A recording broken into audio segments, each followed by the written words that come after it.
حضور نبی کریم صلی اللہ علیہ وسلم نے ایک مرتبہ جبرائیل علیہ السلام سے پوچھا، اے جبرائیل علیہ السلام، کبھی تمہیں آسمان سے مشقت کے ساتھ بڑی جلدی اور فوراً بھی زمین پر اترنا پڑا ہے؟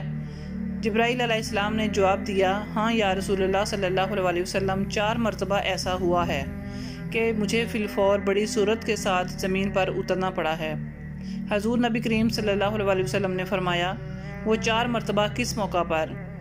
جبرائیل علیہ السلام نے عرض کیا، ایک تو جب حضرت ابراہیم علیہ السلام کو آگ میں ڈالا گیا تو میں اس وقت عرش الہی کے نیچے تھا، مجھے حکم ہوا کہ جبرائیل، خلیل کے آگ میں پہنچنے سے پہلے فوراً میرے خلیل کے پاس پہنچو۔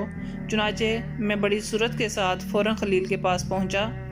دوسری بار جب حضرت اسماعیل علیہ السلام کی گردن اطہر پر چھری رکھ دی گئی تو مجھے حکم ہوا کہ چھری چلنے سے پہلے ہی زمین پر پہنچوں اور چھری کو الٹا دوں۔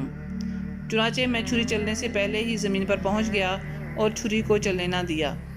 تیسری مرتبہ جب حضرت یوسف علیہ السلام کو کنویں کی تہہ تک پہنچنے سے پہلے ہی زمین پر پہنچوں اور کنویں سے ایک پتھر نکال کر حضرت یوسف علیہ السلام کو اس پتھر پر بآرام بٹھا دوں۔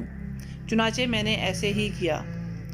اور چوتھی مرتبہ یا رسول اللہ صلی اللہ علیہ وسلم، جب کافروں نے حضور صلی اللہ علیہ وسلم کا دندان مبارک شہید کیا تو مجھے حکم الہی ہوا کہ میں فوراً زمین پر پہنچوں اور حضور صلی اللہ علیہ وسلم کے دندان مبارک کا خون زمین پر نہ گرنے دوں اور زمین پر گرنے سے پہلے ہی میں وہ خون مبارک اپنے ہاتھ میں لے لوں۔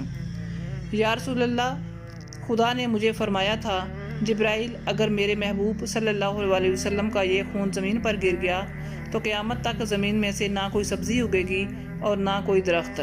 چنانچہ میں بڑی تیزی کے ساتھ زمین پر پہنچا اور حضور نبی کریم صلی اللہ علیہ وسلم کے خون مبارک کو اپنے ہاتھ پر لے لیا۔